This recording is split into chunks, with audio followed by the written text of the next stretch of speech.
Bonjour Amélia, c'est Estelle. Ah, bonjour Estelle. Est-ce que tu m'entends bien?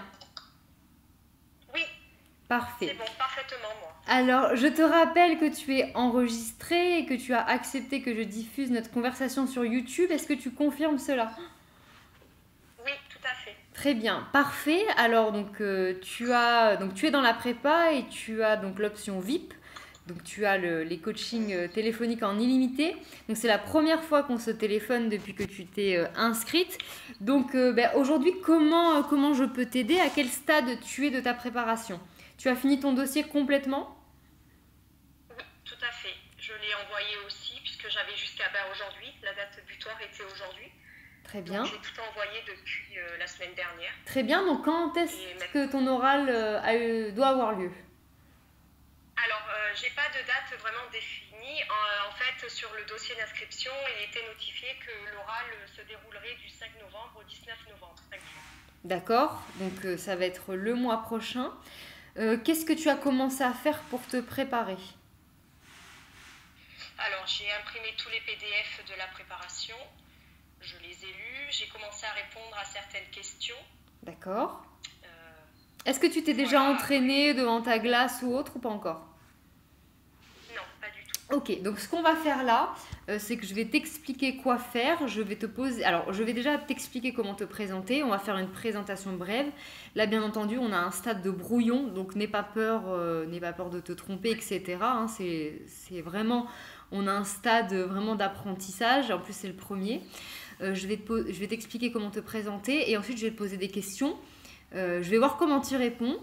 Et en fait, au fil de la conversation, parfois je vais t'arrêter pour te demander de préciser certaines choses, etc. Comme ça, en fait, l'objectif, c'est que vraiment je te tire les verres du nez pour faire ressortir beaucoup de choses et que pour le jour J, tu puisses répondre facilement sans réfléchir à toutes les questions que je vais te poser. Donc déjà, là, tu vas te présenter. Tu vas dire ton nom, ton âge, où est-ce que tu habites, si tu as des enfants, tu vas dire les diplômes que tu as et pourquoi tu es là aujourd'hui.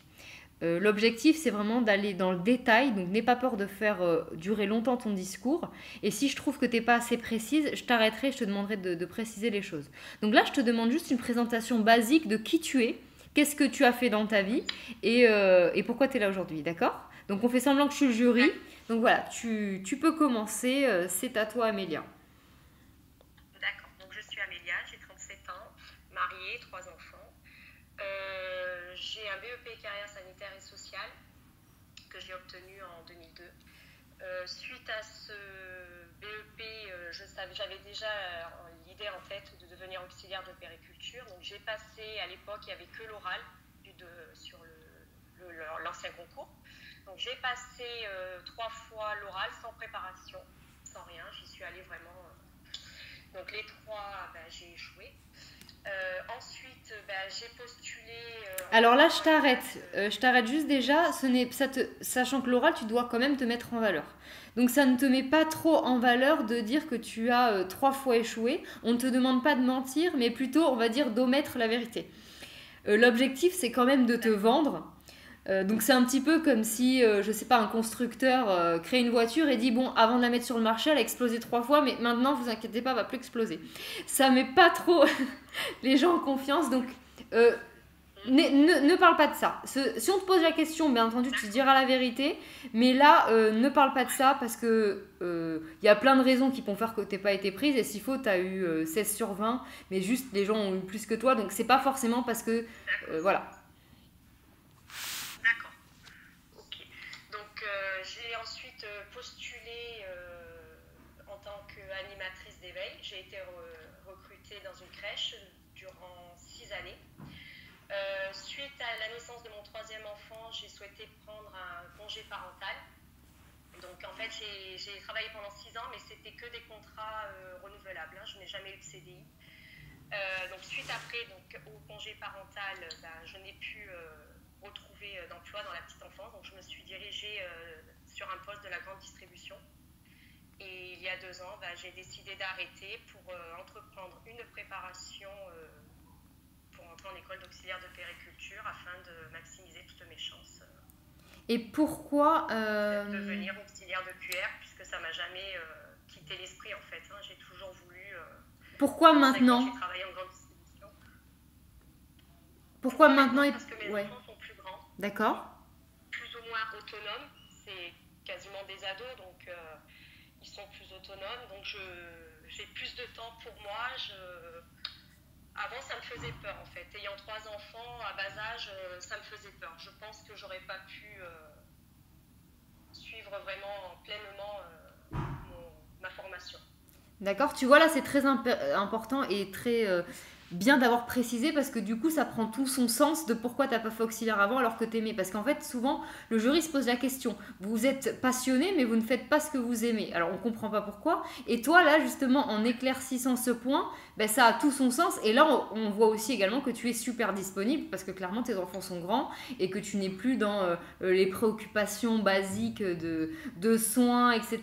et de problèmes de la petite enfance. Donc tu es beaucoup plus disponible et libre et du coup on va bien voir que ce n'est pas, en fait tes enfants ne sont plus du tout un frein pour ton apprentissage et tu as fait clairement ton boulot, tu es satisfaite etc. Et maintenant tu peux un peu plus penser à ta carrière. Tout à fait. Alors est-ce que tu peux me dire un peu te positionner dans quoi t'as envie, quel secteur tu as envie de travailler et pourquoi? Alors, j'ai toujours été vraiment attirée par le milieu hospitalier. Durant mes stages, j'ai adoré l'hôpital, le milieu hospitalier, les services. Donc, il est vrai que je souhaiterais travailler en néonatologie, plus précisément, mais bon, après, voilà, je ne suis pas fermée aux autres secteurs, aussi bien tout ce qui est lieu d'exercice privé comme les structures d'accueil pour jeunes enfants, hein.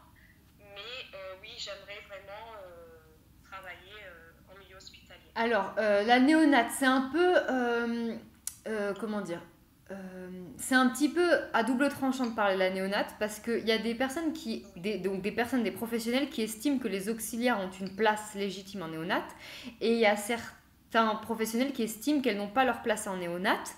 Donc, vu que je ne sais pas sur qui tu vas tomber, je te conseillerais plutôt soit de parler du milieu hospitalier ou soit de te positionner dans un autre service. Il y a un autre service, bien entendu, qui t'intéresse parce que l'objectif, c'est d'être honnête. Mais c'est vrai que la néonate, le problème, c'est que dans le néonate, soit il y a des auxiliaires qui font notamment ben, tout ce qui est change, les soins de nursing, qui désinfectent euh, les surfaces ou bien les couveuses, etc. Mais c'est vrai que c'est surmédicalisé, donc il y a beaucoup plus de puéricultrices qui ont leur place dans la néonate, mais certains néonates accueillent des auxiliaires. Et il y a des néonates qui ne prennent pas du tout des auxiliaires. Donc après, il y a des gens aussi qui ont leur avis là-dessus. Moi, bien entendu, j'ai un avis que les auxiliaires ont absolument une place là-dedans, mais il y en a qui me contrediront par leur argument. Donc vu que je ne sais pas la personnalité et les avis que vont avoir le jury là-dessus, sachant que c'est un peu un sujet à double tranchant, je te conseillerais de ne pas en parler pour ne pas te mettre entre guillemets en difficulté s'il y a des questions là-dessus et que les réponses, voilà, que tu te sens un peu piégé dans les réponses, etc. Donc plutôt parler du milieu hospitalier. Mais est-ce que tu peux me donner des exemples concrets de ce qui t'intéresse dans le milieu hospitalier? C'est quoi qui t'intéresse en fait? C'est le soin, c'est la relation avec les Oui, tout parents. à fait. Le soin, Alors quel soin? la relation avec les parents. Alors tout ce qui est soins de nursing, tout ce qui est, je sais pas vraiment comment. Alors tu vois là je te coupe encore. Ce qui est très intéressant là, c'est qu'aujourd'hui tu cherches donc la réponse avec moi dans les brouillons. Mais imagine tu ne te prépares pas et que tu cherches la réponse devant le jury. Et en plus le problème c'est que je sais que tu vas savoir.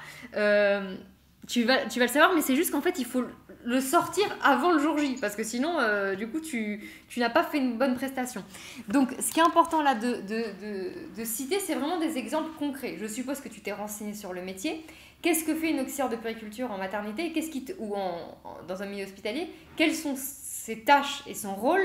Est-ce que tu peux m'en citer justement pour me dire qu'est-ce qui te plaît là-dedans? Parce que aussi ça va montrer aux yeux du jury que tu t'es vraiment renseigné sur le métier, que tu es vraiment là à la bonne place. Tu es dans le bon secteur. D'accord. Tout ce qui bon, donc, je reviens, donc, soins de nursing, donc c'est-à-dire la prise de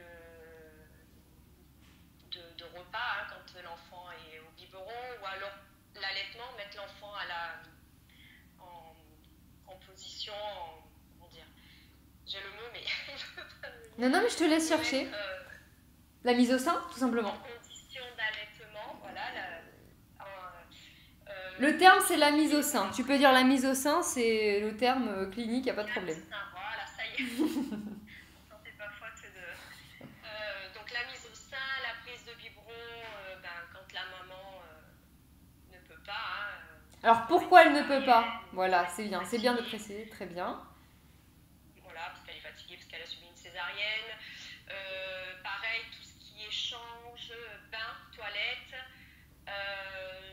Aussi tout ce qui est l'entretien, que ce soit en salle de naissance, ensuite de couche. Alors, ce qui serait intéressant, c'est que tu cites en plus de ce que tu as cité pour aller encore plus loin, tu peux dire prise de température et tu peux dire également soin du cordon, ça c'est complètement spécifique. Hein. Et tu peux aussi parler de ça, c'est pas une tâche en elle-même, mais de veiller à la relation entre le bébé et ses parents ou sa famille.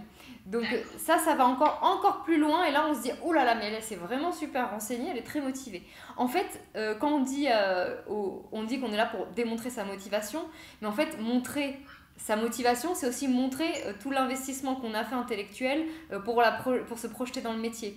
Et en fait c'est dur de se dire mais comment on peut montrer sa motivation, c'est quoi, quel geste il faut faire, mais en fait c'est juste en dire suffisamment pour montrer à quel point on s'est renseigné. C'est comme ça que tu vas montrer ta motivation.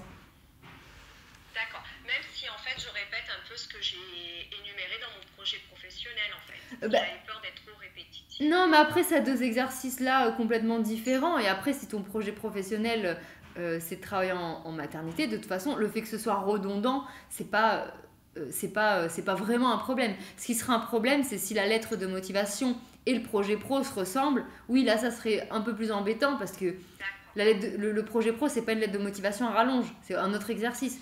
Mais là, l'oral, de toute façon, l'oral va être un petit peu le reflet de tes 3 documents parce que tu parles un petit peu de ton expérience, comme dans ton CV ou comme dans ta lettre de motivation. Donc non, en fait, l'oral, c'est un petit peu, c'est un peu l'oral de ce que tu as mis à l'écrit dans ton dossier, donc il n'y a pas de problème. D'accord. Oui, voilà, d'accord. Parce que j'avais peur justement de répéter ce que j'avais déjà écrit. Non, ce sera une autre forme de toute façon, donc non, il n'y a pas de problème. Donc là, t'en étais à... Qu'est-ce qu'il y a d'autre en maternité à l'hôpital que tu pourrais citer? T'en étais, je pense, à... tu parlais de l'entretien des locaux, il me semble. Oui. Donc après, on avait parlé des soins de nursing. Tout ce qui est aussi accompagnement auprès des parents. Alors, qu'est-ce que t'accompagnes en quoi? Alors, tout dépendra du service, c'est pareil. En néonat, je vais essayer de... Je vais faire en sorte de tisser des liens parents-enfants parce que alors comment on tisse, alors tu vas avoir ces questions, comment on tisse un lien parent-enfant? Et si tu ne sais pas répondre, soit tu t'aventures pas à dire des choses, soit tu dis ah oui effectivement je pense que par exemple au cas où c'est sorti, c'est pas grave. En fait l'objectif c'est pas de montrer que tu sais tout, mais c'est aussi de montrer que tu es capable d'apprendre, de te remettre en question et de dire oui effectivement je pense que j'ai encore à apprendre là-dessus. Tu vois, il faut montrer aussi que tu as une ouverture d'esprit et une forme d'intelligence, donc au cas où tu dis quelque chose que tu assumes pas derrière, n'hésite pas à retirer tes pions avec discernement et intelligence. Et ça ne te mettra pas en défaut. Par contre, faire semblant qu'on sait tout alors qu'on n'est pas diplômé, etc., ça montre au contraire qu'on est plutôt fermé d'esprit et on n'a pas trop envie d'apprendre à des gens qui savent tout. D'accord. Donc, au cas où. D'accord. Oui. Donc, moi, quand je dis tisser des liens parents-enfants, c'est du moins en consolidant le lien parent-enfant, en montrant aux parents l'importance qu'ils ont dans l'évolution de leur enfant, en fait, de leur bébé. Oui, et en fait, surtout, quand tu vas... En fait, quand tu vas tisser le lien, parce qu'en fait, le bébé, t'as pas trop besoin de tisser le lien, parce que lui, c'est un petit peu archaïque, il va forcément aller vers sa mère. Mais par contre, en fait, pour tisser le lien, en fait, il faut valoriser l'enfant aux yeux de la mère. C'est-à-dire que, par exemple, un bébé qui va être au sein, qui va bien téter le sein, ou qui va être dans une position détendue, on va lui dire, mais vous avez vu votre enfant comme il a l'air bien auprès de vous. Et ça, la maman, quand elle entend ça, elle se dit, ah, c'est bon, je suis suffisamment une bonne mère pour mon enfant. Ah, c'est cool, je fais bien, etc. Et en fait, une fois qu'on dit ça à la maman, parce qu'en fait la maman dès qu'elle accouche elle pense qu'elle est une mauvaise mère et qu'elle fait mal et que ça ne va pas ce qu'elle fait, parce que c'est comme ça, toi en fait ton travail ça va être de valoriser l'enfant, et en valorisant l'enfant la mère va se dire je fais bien, et là en fait elle va prendre confiance en son rôle de mère, et elle va être beaucoup plus elle va beaucoup plus prendre aussi d'initiative envers son enfant et prendre confiance en ses gestes, et en fait c'est comme ça qu'on tisse un lien, en valorisant l'enfant, en lui disant qu'il est bien auprès de sa mère, quand il prend le bain, oh là là mais tu as l'air bien là avec ta maman, etc. Ou même s'il pleure c'est pas grave et qu'après il pleure et ah tu as besoin d'aller sur maman, qu'est-ce qui va consolider les pleurs? C'est d'aller sur maman. Il faut vraiment que mettre en avant l'enfant, et en fait la mère va se projeter complètement en réaction avec le comportement de l'enfant, et là elle va être en confiance, et une maman en confiance commence à tisser des liens, parce qu'en fait le problème c'est que les mamans n'arrivent pas à tisser des liens parce qu'elles pensent mal faire. Et des fois, c'est vrai que l'attitude des professionnels peuvent engendrer des fois des catastrophes auprès des mères qui rentrent à la maison parce qu'elles se sentent incapables, alors qu'elles sont juste souvent très angoissées et très fatiguées. Et le fait de les rassurer, ça va vraiment permettre à ce que la relation démarre beaucoup, beaucoup plus vite. D'accord. Donc en fait, la question, c'est en gros, c'est valoriser l'enfant aux yeux de la mère, aide à créer le lien. Et bien entendu, favoriser le pot à pot, la discussion, etc. Les inciter à parler à leur bébé, parce que les bébés réagissent à leur façon. Les bébés ne comprennent pas le mot à mot, mais ils comprennent l'intention. Donc voilà, expliquer tout ça. Et c'est comme ça que le lien va se créer petit à petit. Et le rôle d'une auxiliaire de puériculture est aussi important là-dedans que dans le change ou dans l'aide à l'allaitement. La relation, c'est presque plus important que tout. Donc en tout cas, voilà, si tu cites ça, c'est vraiment très bien.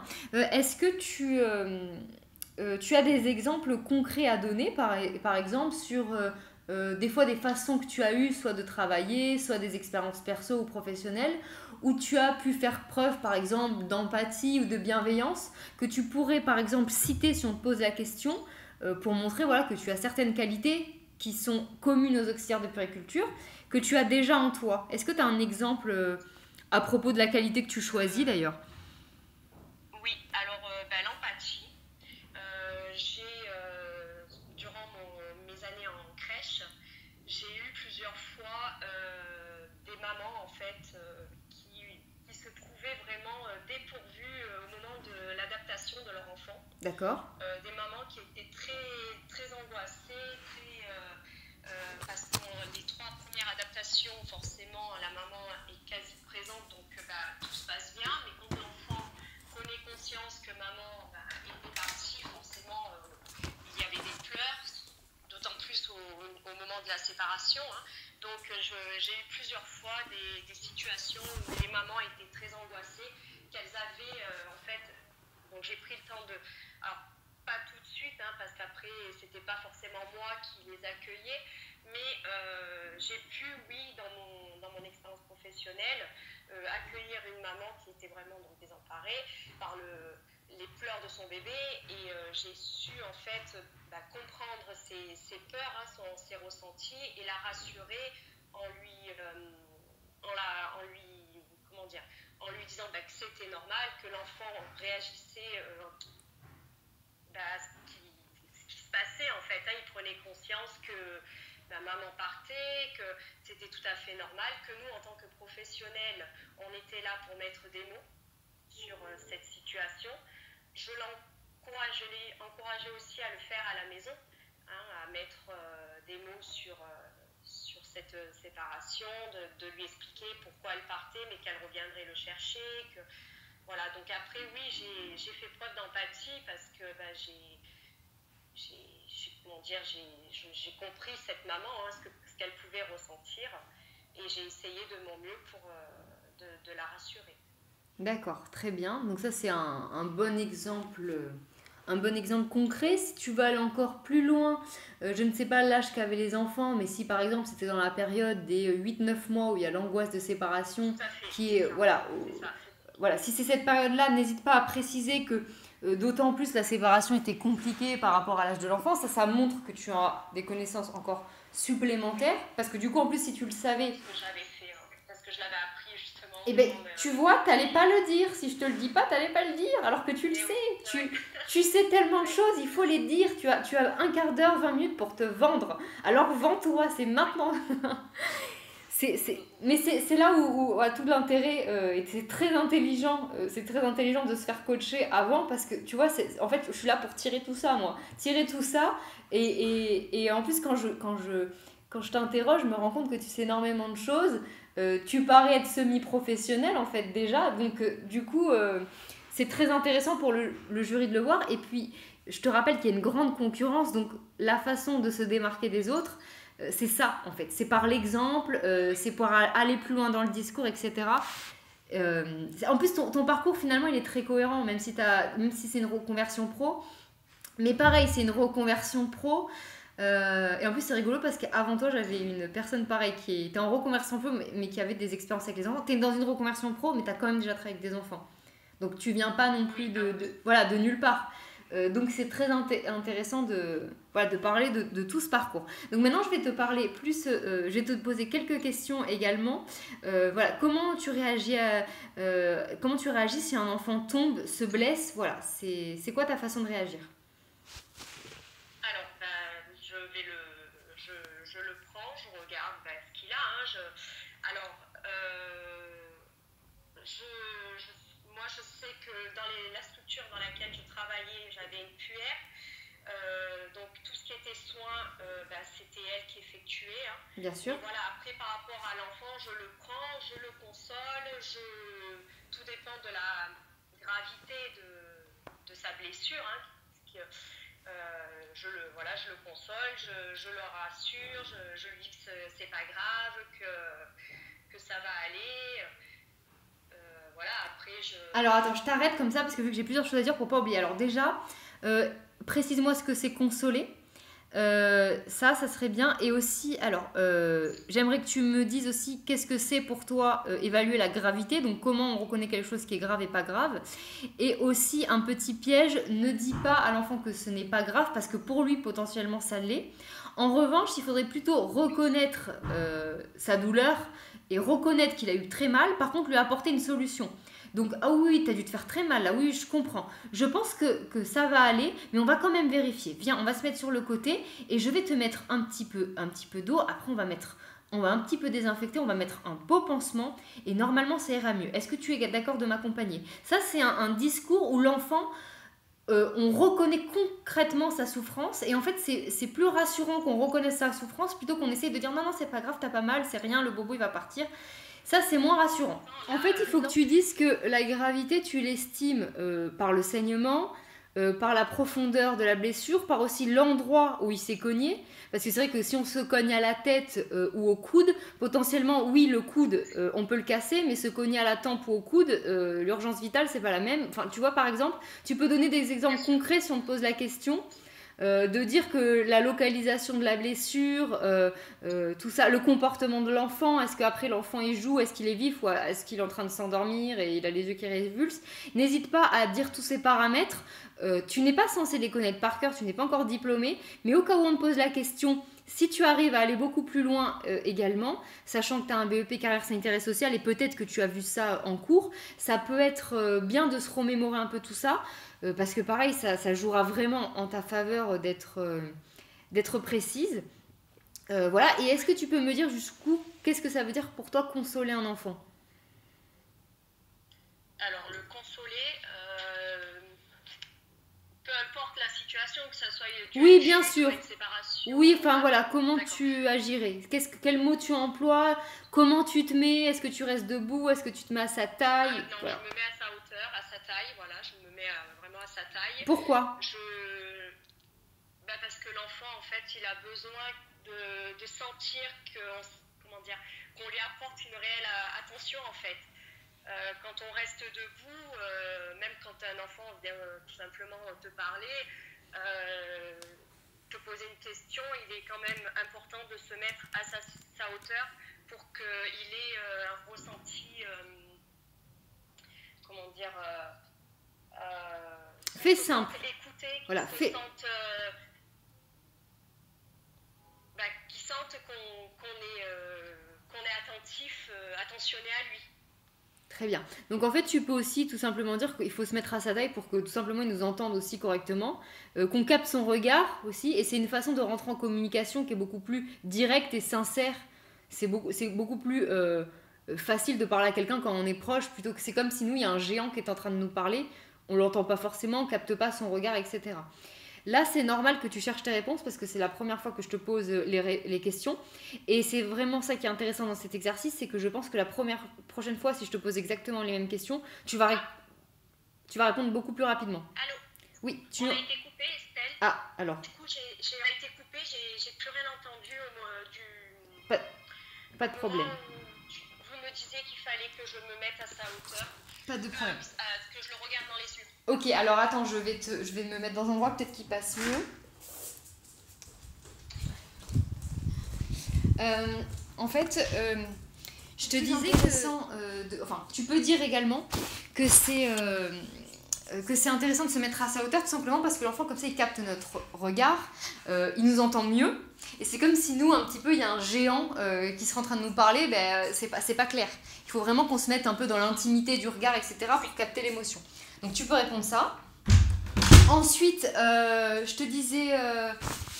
qu'est-ce que je te disais j'en étais où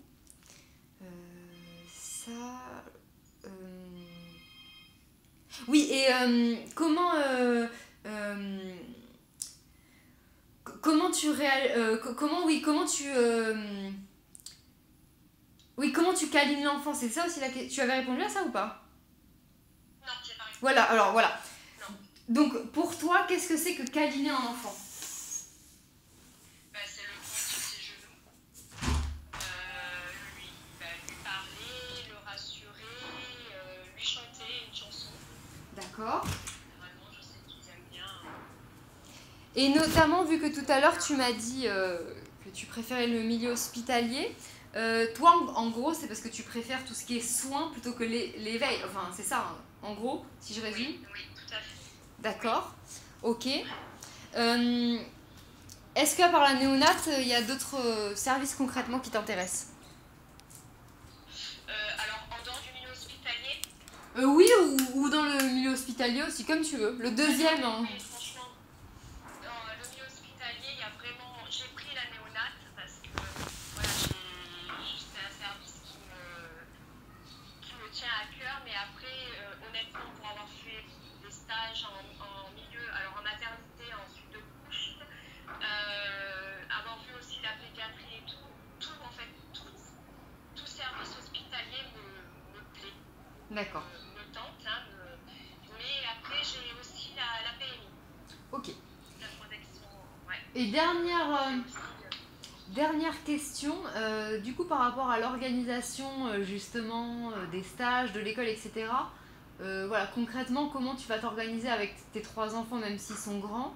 Est-ce que tu as du soutien? Comment ça va se passer? Est-ce que tu es en couple? Oui. Est-ce que ton conjoint valide ton projet? Est-ce que c'est un soutien ou voilà?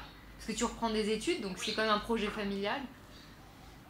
Tout à fait, et d'ailleurs ça a été longuement réfléchi parce que pendant des années, comme je le disais au début de l'entretien, ça n'a jamais quitté mon esprit, hein. Même lui me disait je regrette de ne pas t'avoir poussé avant à le faire, et il y a une raison aussi qui fait, en plus que mes enfants maintenant sont plus ou moins autonomes, c'est que mon mari a changé de profession, il est responsable d'entreprise et du coup il a beaucoup plus de facilité lui à se détacher pour emmener les enfants au sport, emmener les enfants à des rendez-vous médicaux. Donc du coup, oui, ça y contribue.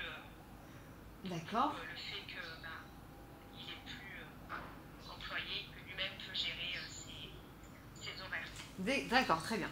Donc, pour aujourd'hui, j'ai des petits exercices à te demander de faire à la maison. Tu as des petits devoirs, ça commence déjà. J'aimerais en fait que là, on a bien parlé de pas mal de choses, mais ce qui sera intéressant maintenant, c'est que tu t'entraînes concrètement juste dans ton introduction déjà. Donc, j'aimerais que d'abord que tu commences devant la glace, que tu parles à l'oral, que tu sortes ton discours avec tout ce qu'on a dit avec ton intro, c'est-à-dire te présenter toi, ta situation familiale, tes diplômes, ton parcours et pourquoi tu es là devant le jury. Ça doit durer à peu près, on va dire, entre 5, 7, 8 minutes, on va dire. Déjà, prends une montre et ça doit durer ce temps-là. Ensuite, une fois que tu t'es suffisamment entraîné, que tu es suffisamment à l'aise, j'aimerais que tu t'enregistres avec la vidéo de ton téléphone, que tu fasses plusieurs prestations, au moins 5, 6, et que tu m'envoies la meilleure selon toi, qui pourrait ressembler à l'oral idéal.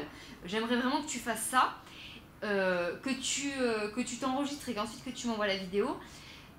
Et ensuite, il faut comme exercice que tu te renseignes sur exactement le rôle des auxiliaires de puériculture dans les différentes professions. Et j'ai fait donc plein de vidéos là-dessus sur YouTube et j'ai également écrit des articles sur tous les rôles des auxiliaires de puériculture dans toutes les professions sur mon nouveau site. Et il faut exactement que tu te renseignes sur le contenu de la formation, c'est-à-dire avec le nouveau bloc de compétences, etc. Que tu connaisses les heures des formations, les stages, etc.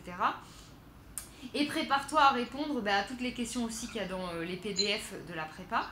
Une fois que tu auras fait ça, on refera un coaching, cette fois-ci donc encore plus en conditions réelles, où là du coup j'attendrai plus de toi parce que du coup tu auras toutes les recommandations. Et là moi je n'interviendrai pas, je te couperai pas, je me mettrai vraiment dans la peau du jury. Donc là voilà, tes exercices, c'est te renseigner en regardant les vidéos. Je sais pas si tu as déjà vu mon nouveau site, donc c'est futurap.fr. Lis tous les articles concernant le métier parce que tu vas emmagasiner des infos et si tu as une question du jury, tu vas forcément avoir la réponse dans un des articles, donc ça c'est vraiment très important. Et voilà, donc entraînement devant la glace, entraînement vidéo, tu m'envoies les vidéos et ensuite on refait un coaching en conditions réelles cette fois. D'accord. Est-ce que ce plan-là de travail te convient? Oui, tout à fait. Pour ce qui est de la vidéo, c'est juste sur l'intro en fait, sur la présentation? Oui, juste sur l'intro, la présentation, parce que moi après je te poserai des questions spécifiques sur les connaissances du métier, de la formation, etc. Et de mise en situation éventuellement. Je te poserai des questions. Mais du coup, j'attends de toi d'être sûr que tu as lu ce que je t'ai dit parce que si je te pose des questions maintenant et que tu n'as pas lu, ça sert à rien de... Enfin, je veux dire, je vais pas... Après, honnêtement, j'ai tout imprimé déjà, Estelle. Je suis allée sur le site et j'ai tout imprimé. Je me suis fait un classeur, en fait. Tu parles du site de la prépa ou de mon site... Tu parles du site de la prépa ou de mon site internet? Aussi bien à la prépa. Ah, t'as tout imprimé. Bon, d'accord, je te laisse. Donc, t'as imprimé, mais là, je te laisse une dernière chance de tout bien réviser parce qu'après, je vais arriver avec les questions. Oui. D'accord. D'accord. Et aussi... voilà, concernant ta tenue vestimentaire, comment tu comptes t'habiller? Alors, un jean. Quelle avec couleur? Un jean bleu. Ouais, et chaussures? Les chaussures, je pensais me mettre en basket. Oh là là là là. Ah, t'as pas regardé la vidéo là? Non, là ça va pas. Ça va pas. Il faut que tu aies une tenue qui soit adaptée à l'exercice. Et ça, c'est une tenue qui est trop décontractée pour un entretien avec le jury. Il faut que tu partes sur une tenue plus de ville. Donc jean, s'il était noir encore ça va, mais le jean, couleur bleue, c'est trop la vie de tous les jours. Donc plutôt un chemisier, une chemise ou un polo, parce que ça fait beaucoup plus distingué et sérieux. Un jean, soit noir, soit un pantalon... pas à pince, mais un pantalon classique, on va dire. Et pareil, des chaussures, c'est des chaussures de ville. Donc soit des bottines, soit des mocassins, soit quelque chose, chaussures de ville, pas chaussures de sport. Même si aujourd'hui les baskets, on en met tous les jours, c'est trop décontracté. Oui, non, ce n'est pas des baskets. Moi, c'est baskets, mais c'est, comment dire, c'est pas des baskets de sport, quoi. Je veux dire, c'est des baskets genre SMR, Smajan ou un truc comme ça, habillé, quoi, quand même. Je veux dire, pas des baskets. D'accord, mais si je conseille, si t'as par exemple des bottines ou un truc comme ça, enfin quelque chose de un peu plus sophistiqué, ça renvoie quand même un message un peu plus positif. Par rapport à ton maquillage, je sais pas tes habitudes, pars sur quelque chose de sobre. Après, je trouve que c'est bien de te maquiller parce que ça, quand même, ça souligne un petit peu le regard. Voilà, donc un petit peu de mascara, le teint fait, c'est bien. Après, bien entendu, pas de contouring, pas de rouge à lèvres rouge, pas de choses too much. Faut vraiment adapter en fait son image à la profession. Et les cheveux, pareil, quelque chose qui envoie comme signe je suis responsable, je fais confiance, je prends soin de moi, etc. Reste vraiment là-dedans. Et pour les ongles, c'est pareil. Vernis clair ou pas de vernis? Oui, non, là, je vais tout enlever de toute manière parce que comme je travaille pas actuellement, j'ai des faux ongles, mais j'enlève tout pour l'examen. Voilà, voilà, c'est parfait. Très bien, bah écoute, fais tout ce que je t'ai dit là et ensuite tu me recontactes quand c'est fait. Est-ce que ce coaching t'a aidé et apporté quelque chose?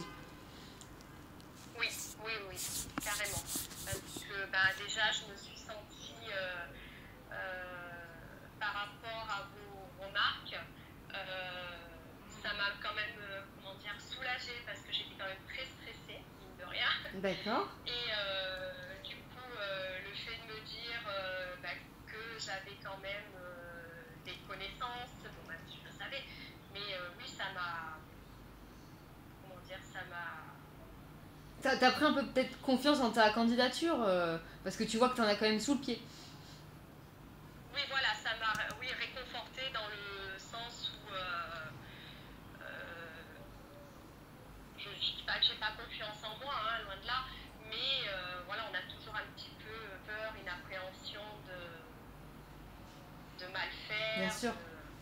Du coup, c'est vrai que ça m'a fait, de ce côté-là, ça m'a fait, oui, ça m'a fait du bien. Et aussi par rapport aux remarques que bah, les petits points qui n'étaient pas, ça m'a permis un peu, j'ai pris des notes hein, tout au fil de notre discussion. D'accord. Et ça m'a permis, comme par exemple tisser les liens, c'est vrai que bah, oui, le pot à pot, je le savais, parler au bébé aussi. Par contre, valoriser l'enfant envers la maman, ça c'est un truc, comment dire, je le sais, mais c'est vrai que j'ai pas pensé à le sortir. Quoi. Donc, oui, et puis je suis d'accord, et puis il y a beaucoup aussi de choses que j'ai remarqué, c'est que tu savais beaucoup de choses, mais que tu ne pensais pas à les dire, alors qu'en fait, voilà, c'est surtout ça. Voilà, ça c'est vraiment bien, je pense, pour toi.